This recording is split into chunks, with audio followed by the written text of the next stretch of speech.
population aging story. Finally done with overtime. Time to head to my birthday party. Oh, happy birthday! Let me help you with the candles.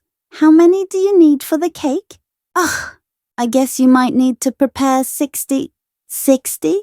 That's nothing. I had to cram 65 on mine last year. Nearly turned the cake into a torch. You win.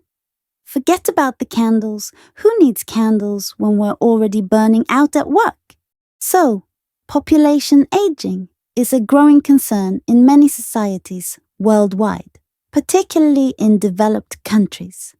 It is also one of the most pressing challenges faced by modern societies, with significant implications for healthcare systems and economic structures. Firstly, an aging population places immense strain on healthcare systems. Elderly individuals are more prone to chronic illnesses, requiring ongoing medical attention and specialized care. This increases the demand for healthcare funding, which can be challenging to sustain, especially in countries with limited resources. Additionally, there is often a shortage of healthcare professionals trained in geriatric medicine, further exacerbating the problem. Secondly, aging societies face economic challenges due to a shrinking workforce. As more people retire, there are fewer workers contributing to taxes, pensions, and social welfare systems.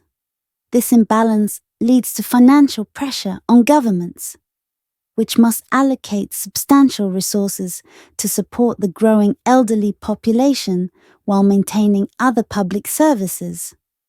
Lastly, the aging population can increase intergenerational pressure. Younger generations are often burdened with the dual responsibility of caring for aging family members while sustaining their own economic stability. This not only affects individual well-being, but can also strain societal cohesion. In conclusion, the aging population creates significant challenges, particularly in healthcare and economic systems. These issues demand careful attention to mitigate their long-term impact on society. Okay, that's all for today's practicing. Hope you enjoy it. Bye for now.